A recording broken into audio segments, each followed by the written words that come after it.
সপ্তাহখানেক আগে reserve bank সবে জানিয়েছে পেটিএম পেমেন্ট ব্যাংক আর কাজ করতে পারবে না।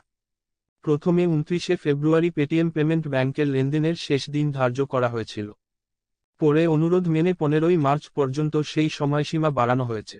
এরপর আর পেটিএম পেমেন্ট ব্যাংক ব্যবহার করা যাবে না। এই খারাপ খবরের মধ্যেই আরও এক দুঃসংবাদ। জুন মাস থেকে বন্ধ হয়ে যাচ্ছে গুগল পে। বর্তমানে সবকিছুই ডিজিটাল এবং অনলাইন হয়ে যাচ্ছে। আর্থিক লেনদেনের ক্ষেত্রেও সেই কথাটাই খাটে। আর সেখানে ভারতের ইউপিআই পেমেন্ট ব্যবস্থা ব্যবহার করে পেটিএম, ফোনপে, গুগল পে এর মতো অ্যাপগুলি অনলাইন লেনদেনের পথকে আরও সহজ করে দিয়েছে। এগুলি বর্তমানে ব্যাপক জনপ্রিয় তরুণ প্রজন্মের কাছে। এর ফলে ভারতীয় অর্থনীতিতে নগদের লেনদেনের চল অনেকটাই কমেছে। ফলে কালো টাকার ব্যবহার বেশ কিছুটা হ্রাস পেয়েছে বলে অনেক বিশেষজ্ঞ জানিয়েছেন। সবচেয়ে বড় কথা, পেটিএম, ফোনপে, গুগল পে এর মধ্যে কোনো একটি পেমেন্ট অ্যাপ আপনার স্মার্টফোনে থাকা মানে পকেটে মানিব্যাগ না রাখলেও চলে। এগুলি ব্যবহার করে মুহূর্তের মধ্যে গাড়ির ভাড়া থেকে শুরু করে দোকানের বিল সবকিছু মিটিয়ে দেওয়া যায়।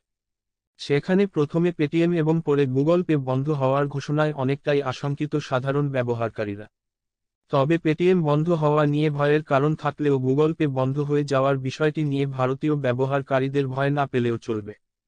কারণ এটি শুধুমাত্র আমেরিকা, ইউএসএ তে কার্যকর হতে চলেছে।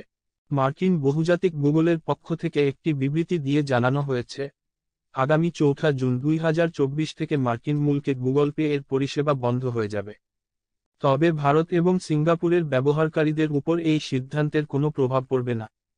তারা যথারীতি অন্যান্য দিনের মতোই ব্যবহার করতে পারবেন গুগল পে। তবে গুগল পে বন্ধ করে দেওয়ার এই ঘোষণায় খুশি হয়েছে আমেরিকার মানুষ। কারণ অনলাইন আর্থিক লেনদেনের ব্যবসা থেকে গুগল মোটেও বেরিয়ে যাচ্ছে না। আমেরিকান গ্রাহকরা যাতে আরও ভালো লেনদেন পরিষেবা উপভোগ করতে পারেন তার জন্য কারিগরি উন্নতি ঘটানোর সিদ্ধান্ত নিয়েছে গুগল।